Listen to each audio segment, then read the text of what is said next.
They did not shout. They did not threaten. They did not send a fleet of ships to the edge of the solar system. They simply signed a document. And with that silent action, Earth was marked for death. The Galactic Council chamber was larger than any city on Earth. It floated in the center of deep space, built from silver metal that reflected the light of distant stars. Inside the chamber, hundreds of species sat in tall rows that circled a glowing platform.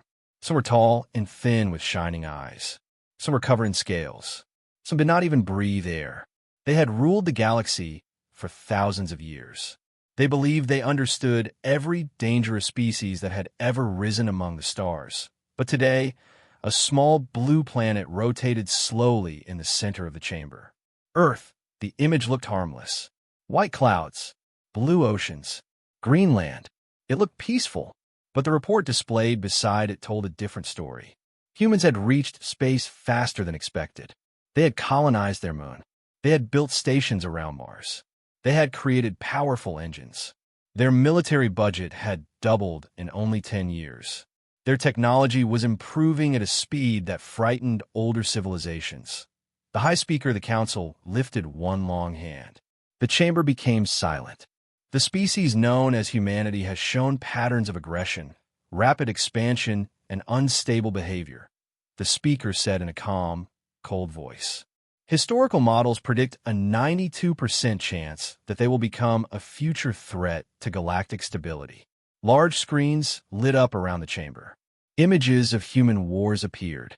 Ancient battles, modern missiles, nuclear explosions, soldiers marching. They fight among themselves, another council member said. If they unite, they will fight us. A tall reptilian delegate leaned forward. We have seen this pattern before. A young species grows fast. They demand territory. They reject control. If we wait, the cost will be greater. The word extermination appeared in red letters above Earth's image.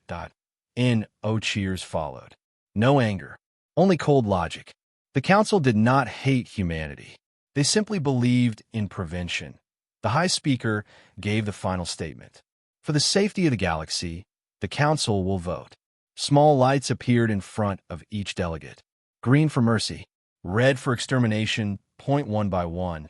Red lights began to glow, a red light from the Reptilian Empire, a red light from the Crystal Hive worlds, a red light from the Ancient Machine Alliance. The chamber slowly filled with a sea of red. Earth did not know. On that small planet, children were laughing in parks. Cars were moving through cities. Scientists were working late in labs. Soldiers were training, unaware that an armada larger than anything in human history was being prepared far beyond their sight. The vote ended. 97% in favor of extermination. The High Speaker nodded once. The order is approved. Fleet Command will proceed. A digital document appeared in the center of the chamber. It was simple, direct, official. It declared that Earth would be removed to protect galactic peace. The first signature appeared. Then another. In less than 1 minute. Earth's death order was complete. But just as the speaker prepared to close the session, a human figure stood up from a lower platform near the edge of the chamber. Many delegates had almost forgotten he was there. The human ambassador, that he was not large, not armored, not glowing with strange power. He wore a dark suit with a small silver badge shaped like Earth on his chest. His face showed no fear, but his eyes were sharp and focused. Some delegates made low sounds of amusement. A few machine representatives did not react at all. The High Speaker looked down at him. You may speak, Ambassador, though your species has no vote in this matter. The chamber was silent again. The human did not rush his words. He looked around slowly at the red lights still glowing across the chamber. He looked at the image of Earth spinning quietly above them. Then he spoke in clear, steady English. If you destroy Earth, he said, you will start a war you cannot finish. For a moment, nothing happened. Then soft laughter echoed from several sections. You misunderstand your position, said the reptilian delegate. Your planet will be removed before you can even respond. The human nodded slightly. You believe Earth is our only home. A few delegates leaned forward. The High Speaker's eyes narrowed. Explain. The ambassador touched a small device on his wrist. A new image appeared beside Earth. Then another. Then another. Hidden bases in distant asteroid belts. Deep space shipyards beyond known trade routes. Long-range human fleets stationed near unstable star systems. Supply chains that had never been reported to the Council. Murmurs spread through the chamber. Humans learn quickly, the ambassador continued. When we joined this council, we studied your history. We studied the species you erased. We noticed a pattern. You eliminate what you fear. The High Speaker's voice turned colder. Precaution is not fear. The human met his gaze. Call what you want. But understand this. We prepared. The chamber lights dimmed slightly as security systems activated. The council members were no longer amused. If your fleets enter our system, the ambassador said calmly, they will not find a helpless world. They will find layered defenses. Hidden weapons. Allies you did not know we had. That caused movement. Several delegates turned toward each other. You bluff, the reptilian delegate hissed. The human shook his head. No, we hope you would choose green. He paused, letting the silence grow heavier. You signed a death order today, he said quietly. But you may have signed your own. At that exact moment, a signal alert flashed across multiple council screens. Fleet Command had reported unexpected energy signatures near the outer edge of human-controlled space. Large ones. The chamber fell into uneasy silence. The High Speaker stared at the human ambassador. For the first time since the vote began, doubt appeared in the ancient being's eyes. Earth still turned peacefully in the hologram above them. Blue, quiet, beautiful. But far beyond that image, engines were already igniting, and the galaxy was about to learn that humanity had never been as weak as it seemed. The chamber did not return to its calm state after the alert. The red lights of extermination still glowed across the council floor, but now they looked less certain. The warning signal from Fleet Command repeated again. Unknown energy signatures detected near the outer boundary of the Sol system. Quantity, classified. Power output, extreme. The High Speaker raised a hand, demanding silence. Fleet Command, the Speaker said, identify the source of these signatures. A holographic image appeared above the central platform. It showed the outer edge of the human star system. At first, there was nothing unusual. Then shapes began to appear from the darkness. Massive objects, long and sharp, silent and organized. They were not asteroids. They were ships that a deep mechanical voice from Fleet Command echoed through the chamber. Unregistered vessels detected. Configuration does not match previously reported human fleet designs. Murmurs spread quickly. The reptilian delegate leaned forward again. Impossible. Our spies reported limited human production capacity. The human ambassador stood calmly with his hands behind his back. He did not smile. He did not look proud. He simply watched the hologram. How many ships? Asked the High Speaker. Scanning. Fleet Command replied. Count increasing. Initial estimate, 300 capital-class vessels. Several delegates reacted at once. That number was far beyond what humans were believed to possess. The Council had estimated less than 100 large combat ships in total. The High Speaker turned slowly toward the human ambassador. Explain. The ambassador spoke in a steady voice. You see only what we allow you to see. Humans learned long ago that survival depends on preparation. The hologram zoomed closer to one of the unknown ships. Its surface was dark and smooth. No bright lights, no visible weapons, but the energy readings around it were intense. Each vessel carried power levels equal to an entire Council battle group.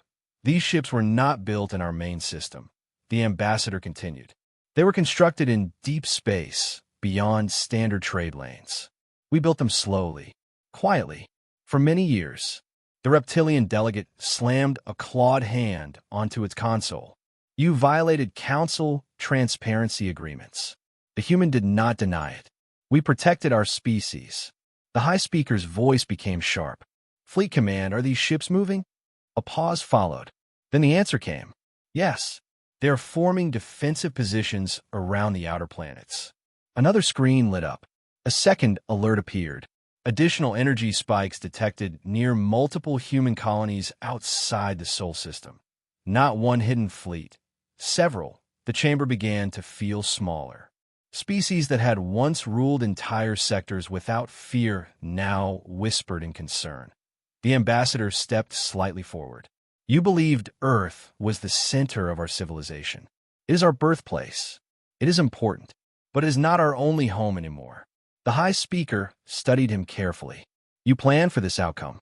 We planned for every outcome, the ambassador replied. The reptilian delegate hissed loudly.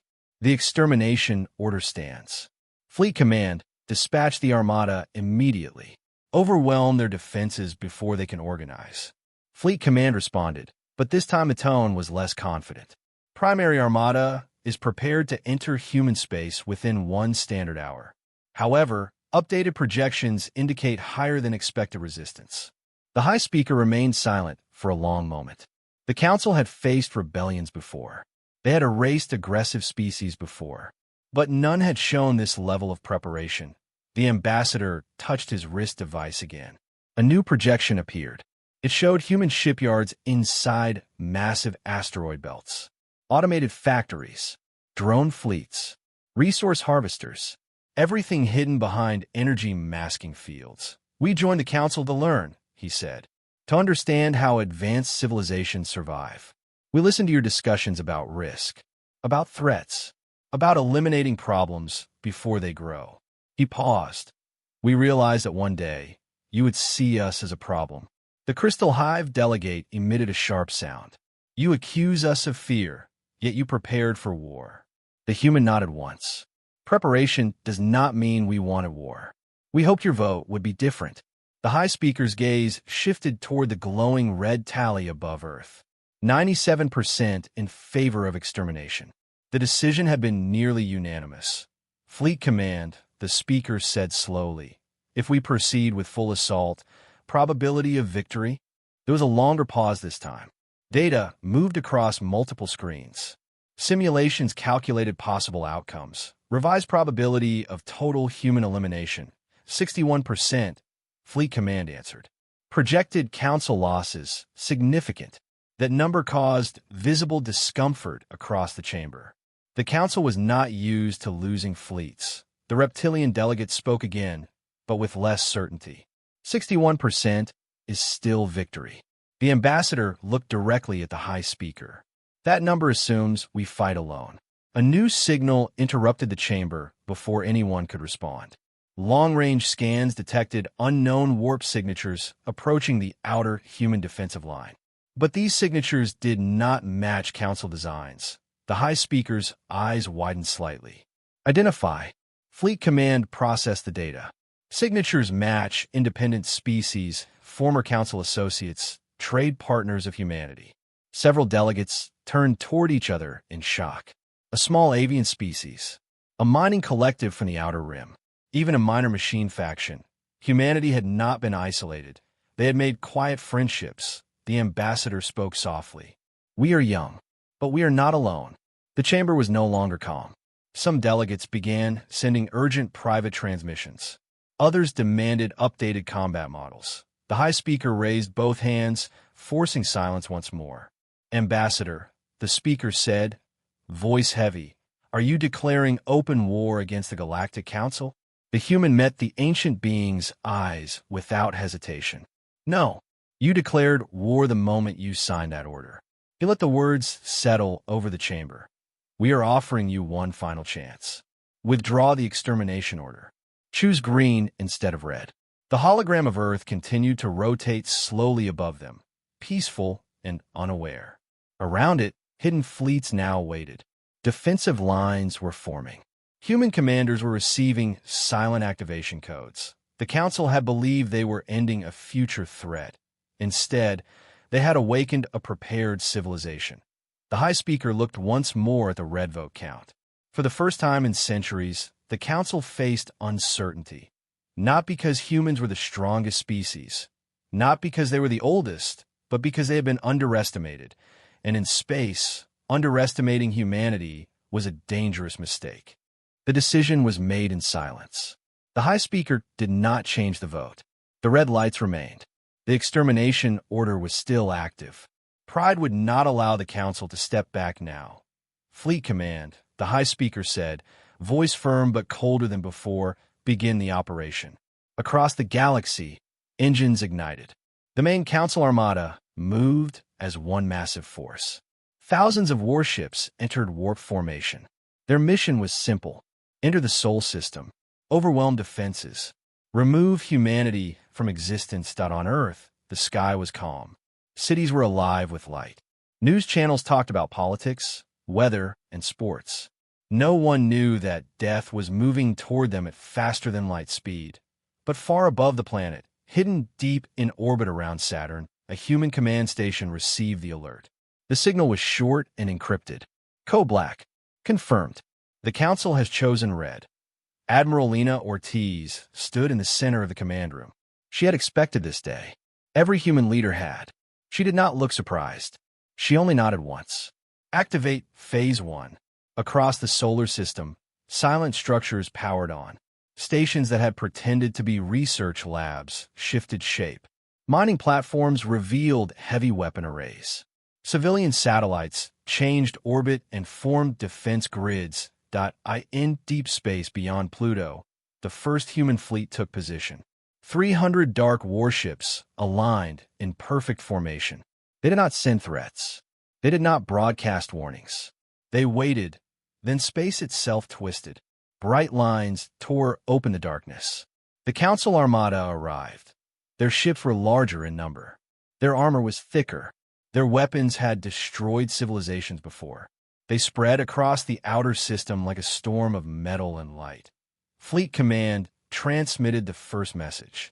By order of the Galactic Council, the Sol system is under extermination protocol. Surrender immediately.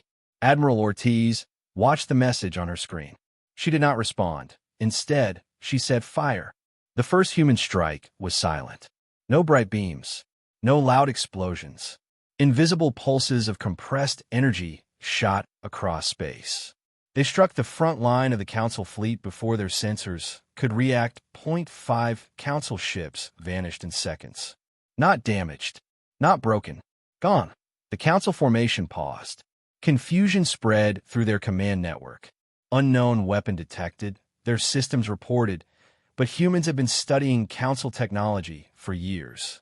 They knew its weaknesses. The second strike came from a different direction. Hidden platforms near Neptune released swarms of small attack drones. Thousands of them. They moved too fast for traditional targeting systems. They slipped through shield gaps and attacked engine cores. More Council ships lost power and drifted into space. The reptilian commander aboard the lead Council flagship growled in anger. Return fire. Destroy their outer fleet. Bright beams of plasma cut through the darkness. Human ships exploded. Metal shattered.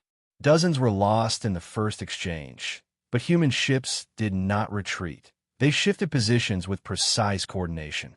They shared targeting data instantly through quantum communication lines. When one ship was hit, two others adjusted to cover the gap. They fought like a single mind. The battle spread across millions of kilometers. Explosions lit the edges of the solar system like artificial stars. On Earth, strange lights became visible in the night sky. People looked up in confusion. Some thought it was a meteor shower. Others felt a deep fear they could not explain. Back in the Council chamber, live feeds of the battle filled every screen. Delegates watched in disbelief. Humanity was not collapsing. They were resisting. And not just surviving. They were adapting. Fleet Command reported losses. Council casualties exceed projected models. Human tactical response faster than expected. The High Speaker remained silent, but tension filled the chamber. The human ambassador stood still, hands behind his back. He did not celebrate. He did not smile. He simply watched as a species fought for survival.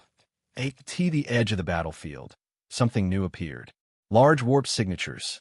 Reinforcements. The Council believed it was their second wave, but the ships that arrived were not Council design.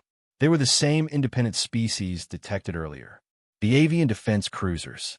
The mining collective carriers. Even small machine frigates. They moved into position beside the human fleet. The reptilian commander shouted in disbelief. Additional hostile forces detected. The balance of the battle shifted. The human fleet advanced for the first time. Dark ships moved forward, firing coordinated energy waves that overloaded Council shields. One massive Council battleship split apart under focused attack. Its explosion lit the darkness brighter than any star. The Council fleet began to lose formation. Their strategy depended on overwhelming force. But humans did not fight by old rules. They targeted communication hubs. They disrupted command chains. They forced confusion that Saturn's orbit, a hidden structure powered up fully for the first time. It had been disguised as a fuel depot for 20 years. Now its outer shell opened, revealing a massive spinal cannon. The weapon fired once that a beam of pure white energy crossed space instantly. It struck the Council flagship directly. Shields held for 2 seconds. Then they failed. The flagship broke apart in silence. Back in the Council chamber, alarms sounded. The feed from their primary command ship went dark. The reptilian delegate stared at the empty screen. Shock replaced anger. The high speaker finally spoke. Fleet command, status. The reply was slower this time. Primary flagship destroyed. Command structure compromised. Requesting new directives. The chamber felt colder than before. The extermination of Earth was supposed to be simple, clean, certain. Instead, it had become a full-scale war. The human ambassador looked toward the high speaker once more. His voice was calm but firm. This is only the outer defense line. Silence followed. The Council had expected fear. They had expected surrender. What they found was preparation, and the first strike of their extermination order had failed. The destruction of the Council flagship changed everything. For the first time in centuries, the Galactic Council fleet was without clear command. Their formation, once perfect and disciplined, began to break apart. Ships moved out of sync. Orders overlapped. Confusion spread like a virus through their network, to the edge of Saturn's orbit. Admiral Lena Ortiz watched the battlefield through layers of tactical screens. Her face remained calm, but her eyes moved quickly. "Do not celebrate," she said to her officers. "They still outnumber us." Around her, human commanders worked in silence. Every movement was planned. Every attack calculated. Humanity had known this day might come. They had prepared for it not with anger, but with patience. Years earlier, when humans first joined the Galactic Council, they had acted curious and respectful. They asked questions. They requested access to historical archives. They studied ancient conflicts between older species. The Council believed humanity was simply trying to learn how to behave in a larger galaxy. But behind diplomatic smiles, humans were studying survival patterns. They noticed something important. Every species that rose too quickly was eventually labeled a threat. Every fast-growing civilization faced preventive action. The Council called it protection. Humans called it quiet elimination. They made a decision. They would grow. But they would grow quietly. Secret shipyards were built inside asteroid belts where sensors were weak. Military research was divided into small projects, so no single discovery looked dangerous. Civilian transport ships were designed with hidden weapon ports that could activate only in emergency. Even their communication systems were upgraded to resist Council interference. The human ambassador had played his role perfectly. In the Council chamber, he appeared calm, cooperative, even slightly naive. He supported minor Council missions. He voted in favor of peacekeeping efforts. He never openly challenged the High Speaker, but privately, he sent coded updates back to Earth. He warned that the Council feared potential more than aggression. He advised preparation without provocation. Back in the present, the battle continued to rage across the outer solar system. The Council fleet attempted to reorganize under secondary commanders. Larger ships formed defensive clusters while smaller strike craft moved forward in waves. Bright plasma beams struck human cruisers. Several exploded in bursts of light. Human losses were real. Crews were dying, but no retreat order was given. Admiral Ortiz spoke clearly. Phase 2. At that command, something unexpected happened. Human ships that appeared heavily damaged suddenly powered down completely. Their heat signatures dropped. They drifted like dead metal. The Council ships, believing them destroyed, shifted focus to other targets. That was the mistake. The dead, human ships reactivated seconds later from new angles. Their hull panels shifted, revealing close-range weapons. They fired directly into the exposed flanks of Council destroyers. Explosions rippled through enemy lines. One human officer whispered, "They still think we fight for honor." Ortiz answered quietly, "We fight to survive." Far beyond the main battlefield, near Jupiter's orbit, another hidden defense system activated. A ring of satellites locked into synchronized position. Together, they created a massive energy net across a narrow corridor of space. The Council's second wave entered warp directly into that corridor. When they dropped back into normal space, they were trapped inside the net. Energy fields disrupted their shields and engines. Human long-range artillery targeted them immediately. Within minutes, dozens of Council reinforcements were disabled before fully understanding what had happened. Back in the Council chamber, tension had turned into visible fear. Casualty numbers continued to rise. Delegates who once supported extermination without hesitation now whispered urgently among themselves. The reptilian delegate demanded immediate escalation. Deploy planet cracker weapons. End this now. But Fleet Command responded with hesitation. Planet cracker deployment requires stable orbital position. Human defenses prevent safe approach. The High Speaker remained silent, observing battle projections. Human tactics were not reckless. They were layered, flexible, adaptive. The human ambassador finally spoke again. "We learned from your wars. You rely on power and tradition. You expect younger species to panic." He looked around the chamber slowly. "Humans panic too, but we panic in private. Then we plan." Another alert flashed across Council screens. Independent Allied ships had fully joined the human defensive line. They were not as strong as the Council fleet, but their presence complicated every strategy. They targeted supply vessels. They disrupted long-range communications. The Council was no longer fighting a simple extermination. They were fighting a coalition that ate Saturn's orbit. The massive spinal cannon began recharging. Engineers monitored its core temperature carefully. It could not fire too often without risk. But its single shots had already changed the balance. The reptilian commander aboard a surviving Council battleship tried to regain control. Focus fire on the human flagship. Break their command chain. Multiple Council ships targeted Admiral Ortiz's command vessel. Bright beams cut through space toward it. Human escort ships immediately moved into position, intercepting the attack. 2 escorts were destroyed, protecting the flagship, but Ortiz did not flinch. "Now," she said calmly. Hidden beneath the rings of Saturn, a cluster of stealth vessels activated simultaneously. They had remained invisible throughout the battle. Now, they accelerated at extreme speed, bypassing the main front line and striking directly at the Council's logistical support ships, fuel carriers, repair stations, ammunition transports. Without supplies, even the strongest fleet weakens quickly. Explosions spread behind Council lines. Their warships began reporting power shortages and ammunition limits. The High Speaker finally understood something important. Humanity had not built a single defensive wall. They had built layers of traps. The ambassador's voice echoed once more in the chamber. "We did not prepare to conquer you. We prepared to make extermination too expensive." The words hung heavy in the air on the battlefield. The Council fleet was no longer advancing. They were fighting to survive. And for the first time since the vote began, the possibility became clear. The extermination of Earth might fail. The battle no longer looked like an extermination. It looked like survival. Council ships that had once moved with perfect order were now scattered across the outer solar system. Some were retreating to repair damaged systems.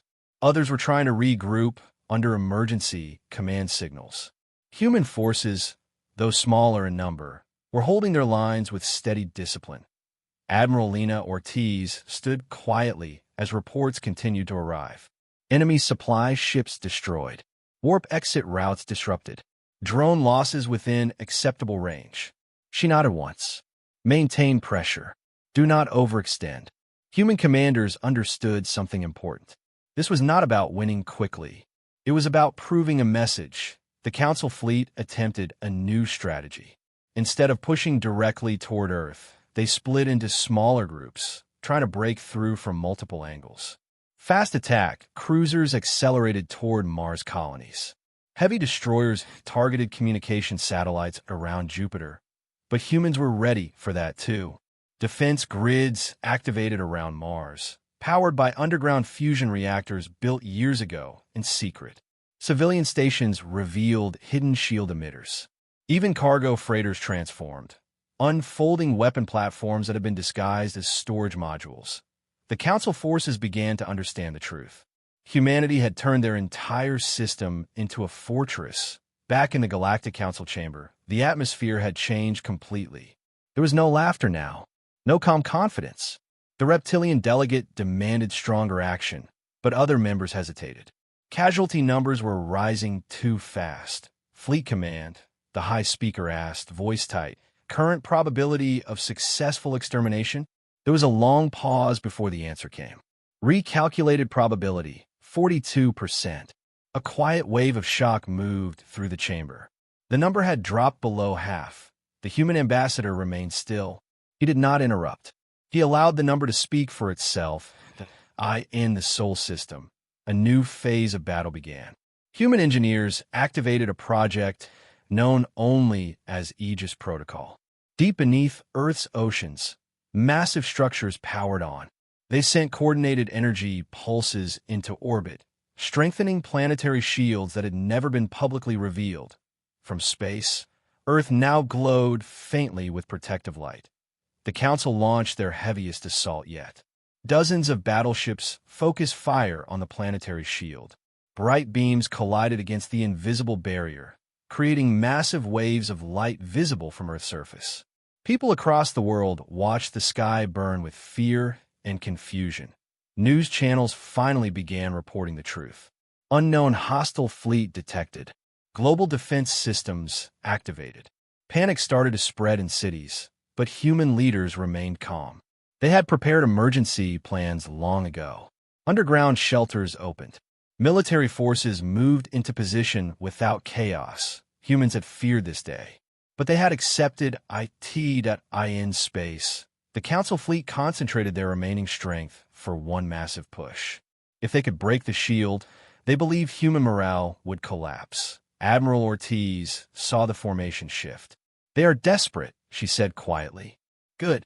She turned to her communications officer. "Send the signal." Far beyond the main battlefield, near the outer edge of the Kuiper Belt, something massive moved for the first time.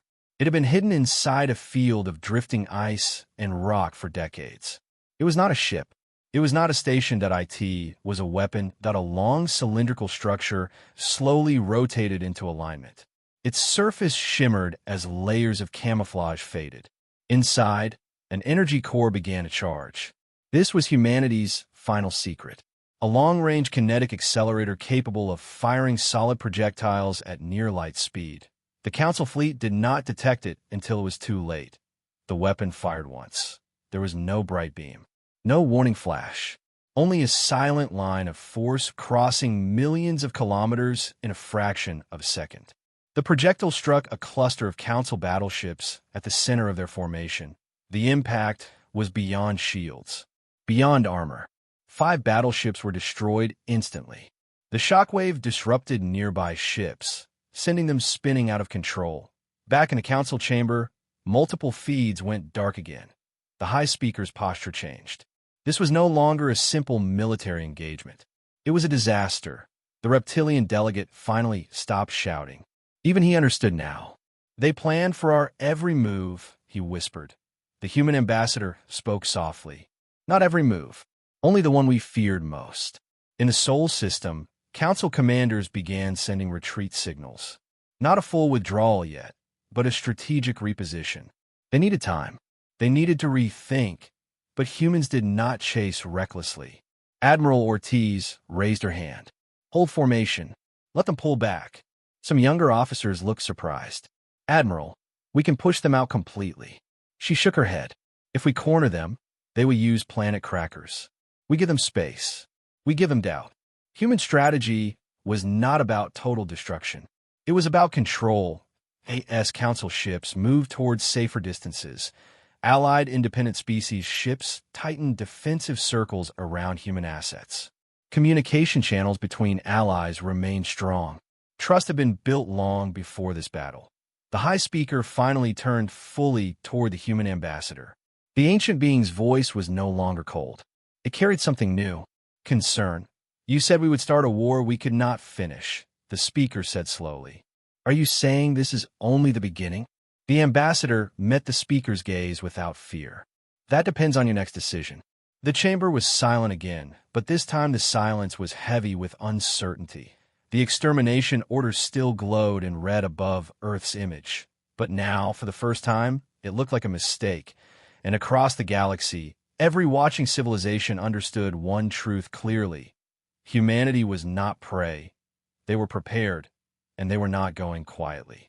The battlefield grew quiet, but it was not peace. It was tension.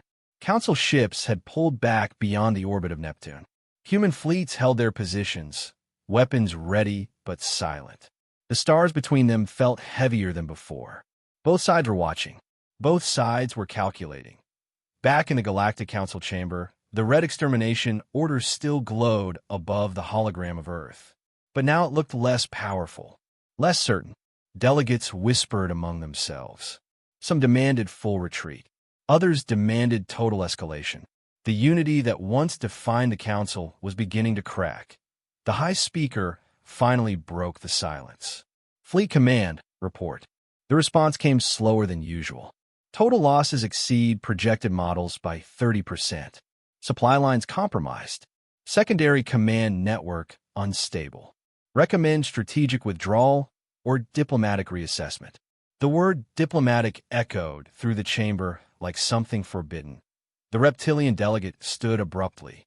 We cannot retreat from a young species. If we withdraw, every rising civilization will challenge us. The human ambassador looked at him calmly. Or they will respect you for choosing wisdom. The reptilian hissed, but did not reply to the edge of the Sol system. Something unexpected happened.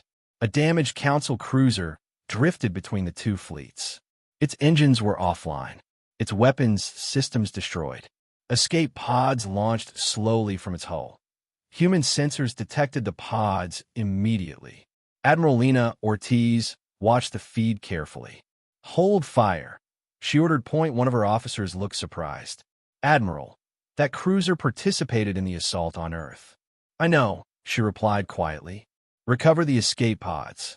Human rescue ships moved forward cautiously. They locked onto the drifting pods and pulled them into secure containment bays. Inside were Council officers, including a high-ranking tactical commander from the Reptilian Empire. News of the capture reached the Council chamber quickly. The reptilian delegates' eyes burned with anger. Return our commander immediately. The ambassador folded his hands behind his back. We will treat him as a prisoner of war, according to the agreements you taught us. The chamber grew silent again. Humanity was using Council law against them. In a secure human facility near Mars orbit, the captured commander was brought before Admiral Ortiz. The alien's armor was damaged, but his posture remained proud. You should have destroyed us when you had the chance, he said coldly. Ortiz looked at him calmly. We never wanted to destroy you. You destroyed our flagship. You signed our extinction. The alien commander said nothing for a moment. Then he asked quietly, why are we still alive? Ortiz answered honestly, because killing you would prove the Council right about us. The commander studied her face carefully. He had expected cruelty. He found discipline instead. Back in the Council chamber, divisions were growing. The Crystal Hive delegate spoke softly. If humanity can match our fleet and unite independent species, the cost of total war will be catastrophic. The Machine Alliance representative added, statistical models now show long-term instability for the entire galaxy if conflict continues. The reptilian delegate turned to the High Speaker. We must deploy planet crackers. End Earth before their alliances grow stronger. The High Speaker did not answer immediately. The ancient being watched the hologram of Earth spinning slowly. A peaceful planet defended fiercely. Ambassador, the speaker said at last, if we withdraw the extermination order, what guarantee do we have that humanity will not seek revenge? The ambassador finally stepped forward into the center of the chamber. His voice remained simple and steady. Humans remember pain. We do not forget, but we also remember who stops the pain. He looked around at every delegate. You fear that we will rise and challenge your authority. But authority built on fear always falls. Authority built on respect can last. The chamber remained silent. The ambassador continued, we do not want your worlds. We do not want your resources. We want equal standing. We want security for our species. Nothing more. At that moment, another update arrived from Fleet Command. Human forces were not advancing despite having advantage. They were holding defensive lines only. They were not attacking Council core territories. That detail changed everything. The High Speaker understood something clearly now. Humanity had the power to expand this war. But they were choosing restraint in the Sol system. Admiral Ortiz received a message from Earth leadership. If they retreat, we do not pursue. She nodded slowly. That had always been the plan. Prepare for war. Fight, if necessary. But never become the aggressor. The captured reptilian commander was allowed to send a secure message back to his fleet. He hesitated before recording it. Human forces are disciplined, he said in the transmission. They seek deterrence, not domination. When a message reached the council chamber, it caused visible shock. Even their captured commander was not calling humans monsters. The High Speaker rose from the central platform. The chamber fell silent instantly. The extermination order was issued to protect galactic stability, the speaker said slowly. But continued war now threatens that same stability. The red holographic document flickered above Earth. The reptilian delegate tried to object, but others were no longer supporting him. The Machine Alliance and several neutral empires had shifted position. They feared escalation more than pride. The High Speaker turned toward the human ambassador. If we withdraw the order, will humanity agree to formal defense treaties under Council supervision? The ambassador answered without hesitation. We will agree to mutual defense, not supervision. A long pause followed. Then, slowly, the red lights across the chamber began to fade one by one. They changed to neutral. The extermination order dissolved into particles of light. Back in the Sol system, Council ships received immediate withdrawal commands. Engines powered up, not for attack, but for retreat. Human fleets remained in position until the last Council vessel exited the system. No pursuit, no final strike. When the stars grew quiet again, Admiral Ortiz finally allowed herself a small breath of relief. But she knew something important. This was not the end. It was the beginning of a new balance of power. And across the galaxy, every civilization had witnessed the same truth. Humanity had faced extinction. They had fought back. But when victory stood within reach, they had chosen control over revenge. That decision would change everything. The Council fleet's retreat did not bring celebration. It brought silence. Across the Sol system, human ships remained in defensive formation for hours after the last warp signature faded. No one trusted that it was truly over. Humanity had survived the first wave, but history had taught them something simple. Power rarely accepts defeat quietly. On Earth, people gathered in homes, shelters, and city streets, staring at the sky that had burned only hours before. News channels confirmed what many already feared and hoped at the same time. The alien fleet was leaving. The shields were still active. Earth was still alive. In orbit around Mars. Admiral Lena Ortiz addressed her fleet. Stand down from combat positions. Maintain defense grid. Begin damage assessment. Her voice was calm, but her crew could hear the weight behind it. Thousands of lives have been lost in the outer system. Ships were damaged. Resources were strained. Victory had come at a cost. But far beyond human space, inside the Galactic Council chamber, something more dangerous than war was happening. Division. The reptilian delegate stood in anger before the assembly. This retreat shows weakness. We had them contained. A final strike would have broken their defenses. The Crystal Hive delegate responded sharply and triggered full-scale galactic war. You saw their hidden weapons. You saw their alliances. The Machine Alliance representative added, data confirms continued conflict would result in multi-system collapse, economic and military destabilization beyond acceptable risk. Voices rose across the chamber. Some species agreed with the reptilian empire. They feared that allowing humanity to stand would inspire other young civilizations. Others feared something worse. They feared losing control entirely. The High Speaker watched in silence. For centuries, the Council had been united by strength. Now, that strength looked uncertain. The human ambassador remained present in the chamber. He did not interrupt the argument. He observed. Humans had learned long ago that sometimes the most powerful move was to let others speak their fears openly. The reptilian delegate finally turned toward the High Speaker. If we do not act now, humanity will grow stronger. They will challenge our authority. The ambassador calmly replied before the speaker could answer. We already challenged it. The chamber grew quiet. The ambassador stepped forward slightly. Not with conquest, not with invasion, but by surviving your judgment. That statement struck deeper than any weapon. The Council had built its reputation on being unstoppable. Humanity had proven otherwise. An emergency signal suddenly flashed across the chamber's central display. It was not from human space. It came from a distant sector under reptilian control. One of their border colonies was under attack by a long-silent pirate coalition, emboldened by the Council's recent defeat. The reptilian delegate froze. Impossible. They would not dare. But they had dared. News spread quickly. Smaller factions across the galaxy were testing Council defenses. Rumors of the failed extermination were spreading fast.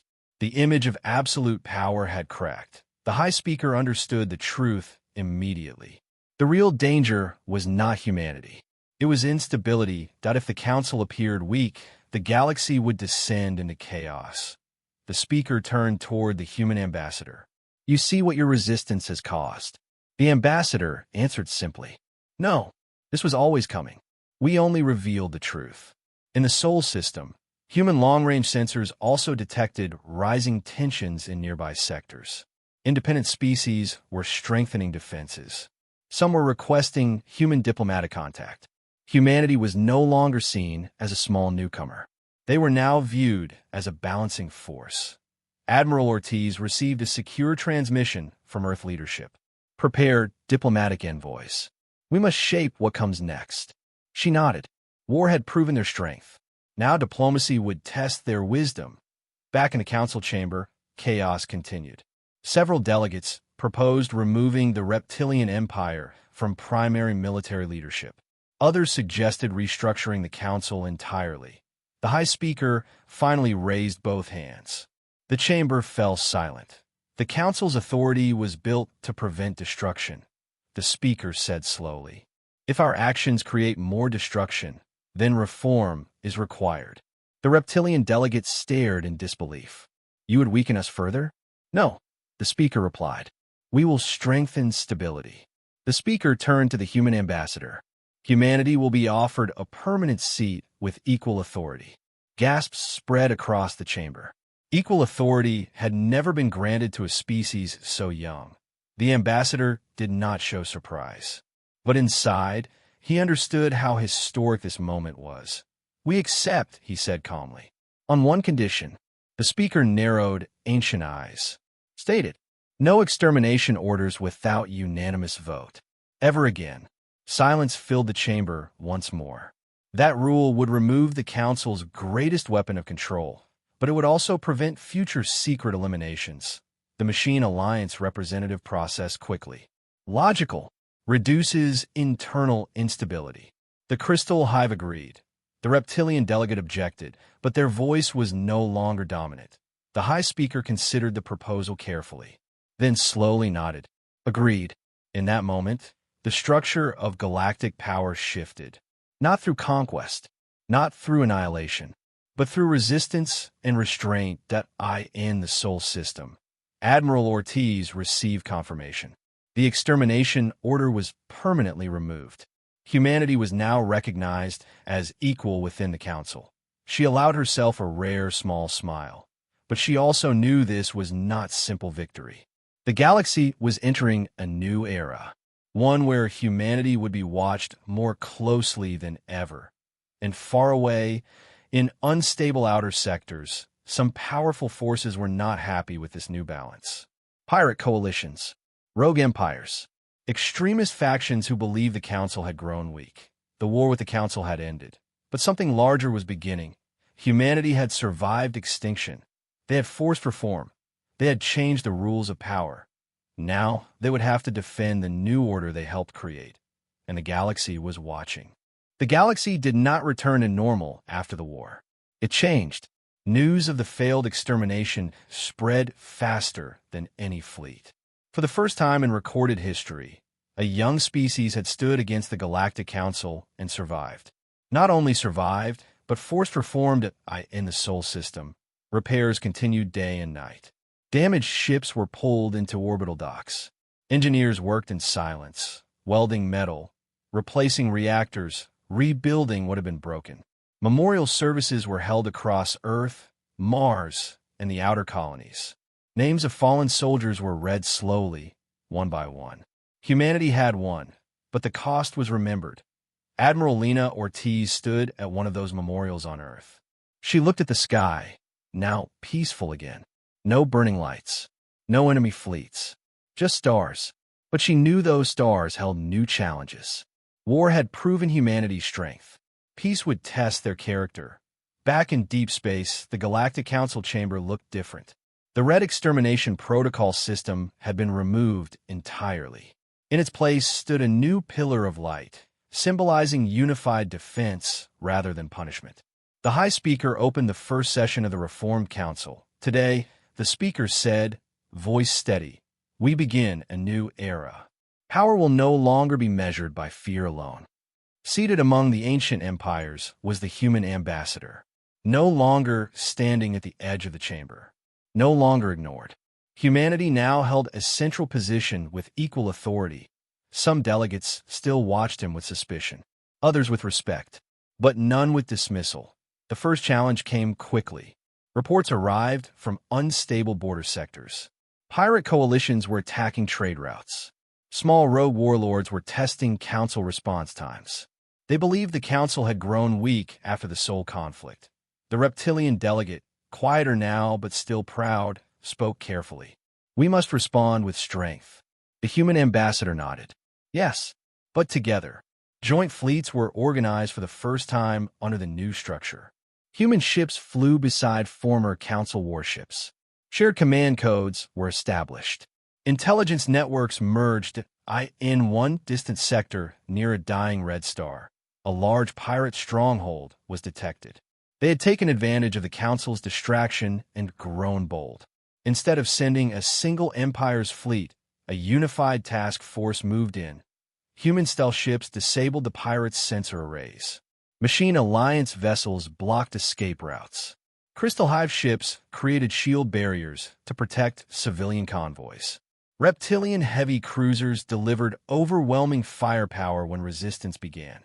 Within hours, the pirate stronghold surrendered. It was the first operation under the new order.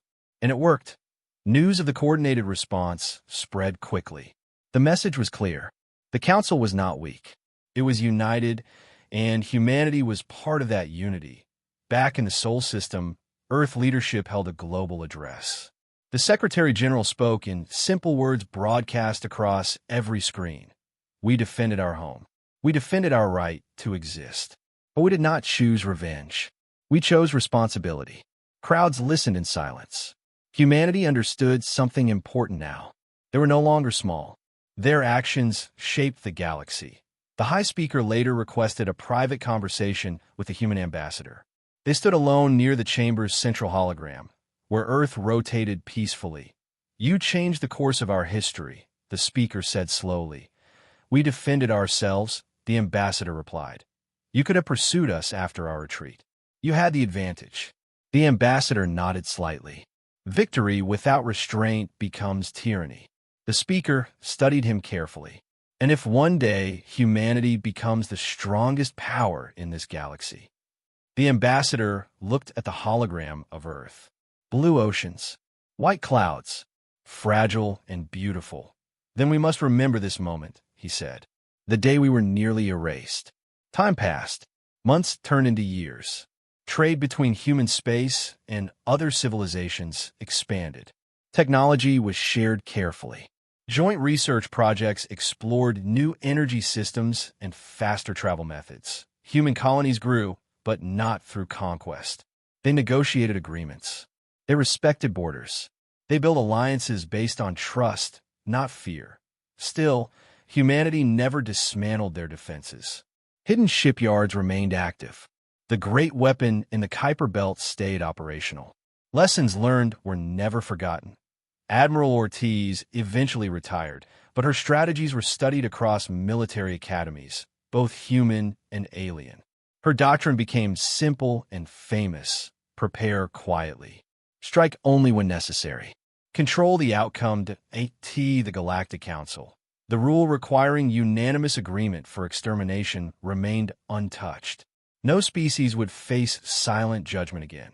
The reptilian empire slowly rebuilt its fleet, now working alongside humanity in defense exercises. Former enemies trained together. Suspicion faded into professional respect. In one final session years later, the High Speaker addressed the full council once more. There was a time when we believed fear protected us, the Speaker said. But fear nearly destroyed us. Today, stability comes from balance. The Speaker turned toward the human ambassador. When we signed Earth's death order, we believed we were securing the future. Instead, we forced the future to evolve. The ambassador stood and spoke one last time in that chamber. Humanity does not seek war, he said clearly. But we will never accept extinction. We will stand. And if needed, we will fight. But we prefer to build. Silence followed. Not the cold silence of judgment, but the calm silence of understanding. As the session ended, the hologram of Earth rotated above the chamber once more. No longer marked in red. No longer labeled a threat. It was a symbol now. A reminder. They had signed Earth's death order. But in doing so, they had signed the end of an old system built on fear. And from that moment forward, the galaxy would never underestimate humanity again.